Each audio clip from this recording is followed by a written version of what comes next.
let's start, I guess, with Romo. When do you think the first deadline to spur action lurks?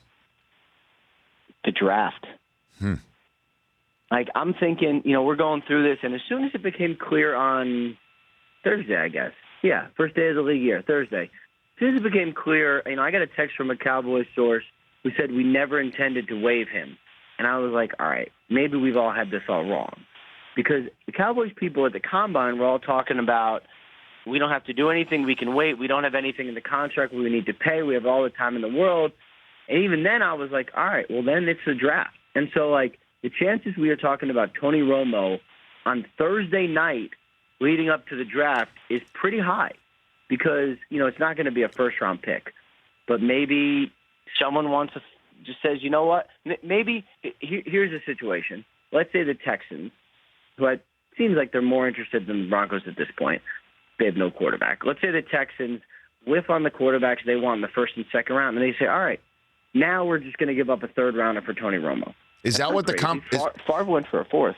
So that's the compensation you're hearing, a third round. I mean, that's a significant, but I guess Favre going for a fourth. Right. There was really no competition in a way for Favre's services. Where else was he going to go, at the time? But I kind of think that's the same. I know we all talk about the Broncos. I know Romo would love to play there. From the people I talk to there, I think they'll explore it, but they do not sound gung-ho at all. So this is really all about getting a mid-level draft choice for Jerry Jones so he can just put something on the wall? I mean, this one's just a head-scratcher. Yeah, I guess a third rounder or a fourth rounder is better than a no-rounder. But do you think that Dallas would sorry, go ahead. Finish what you're going to say. No, and you don't have to cut him. It's a horrible cap hit.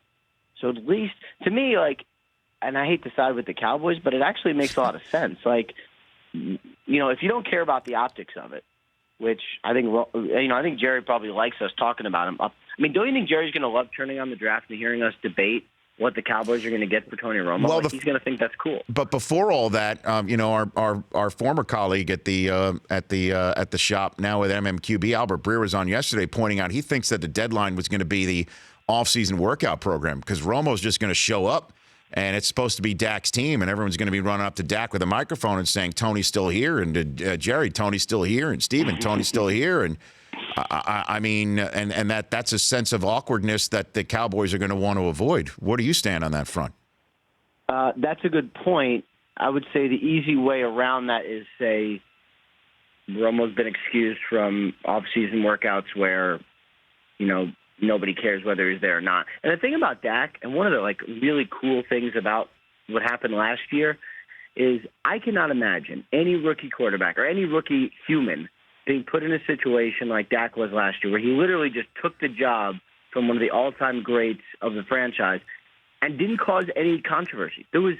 We all talked about it, but internally, amazingly, this is Tony's team, this is Tony's team, and then when it wasn't, he said, I respect Tony Romo, he's great, but this is what the coaches decide. I trust Dak Prescott to handle this like a pro, so I'm actually not really worried about that from that standpoint. The Rich Eisen Show, weekdays at noon Eastern on Audience.